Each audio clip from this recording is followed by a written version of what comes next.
dengan segala hormat, menurut saya rakyat Indonesia hanya bisa dipimpin oleh pemimpin otoriter. Kenapa? Kenapa? Kan ini zaman demokrasi. Zaman demokrasi itu kan yang ngasih pengertian, yang ngasih ekspor Amerika. Kamu kira ekspor Amerika paling mematikan Google?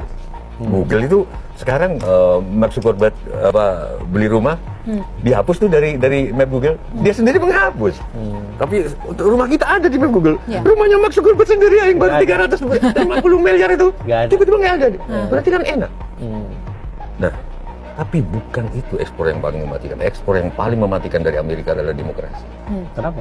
Demokrasi itu hanya bisa dijalankan kalau 80% orang sudah terdidik. Jadi artinya ya sorry, pasti habis ini kalian akan dikritik. Enggak, kita sih nggak dikritik, nggak ngomong kita. Tapi faktanya kita harus dibentak baru bisa kerja.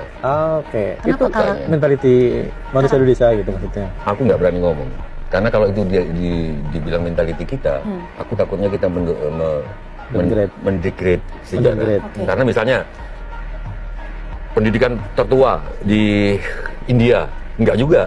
Waktu itu ada di Sriwijaya. Orang-orang Sriwijaya bahkan belajar Buddha di Sriwijaya. Bukti itu. Kita enggak masuk budaya tulis, enggak. Di sejak para raton dan lain sebagainya aja banyak prestasi-prestasi tertulis. Berarti kita sudah ada budaya tulis. Makanya saya nggak berani ngomong. Tapi mungkin itu pernah besar, terus dikecilkan sama penjajahan, terus jadi bermental begini. Mungkin loh ya, aku nggak tahu. Tapi itu perlu coba kalau balik lagi, kenapa harus pemerintah yang otoriter? Apa karena karakter masyarakat kita, atau karena memang menurut Mbak Tejo 80% masyarakat kita belum terdidik? Belum siap berdemokrasi. Kenapa aku sekarang nggak rajin nge-tweet? Di tweet itu begini saja. Aku nge-tweet A, dikominin B, diajak debat soal C. Kalau nggak diladenin, dimaki-maki kita.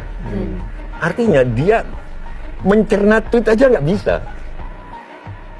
Gitu loh, mencerna tweet aja nggak bisa. Padahal cuma berapa baris ya.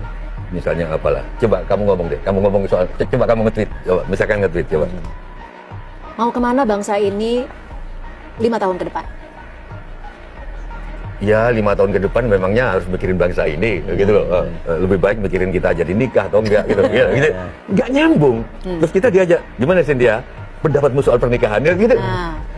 Bagaimana kita ngajak demokrasi masyarakat seperti itu?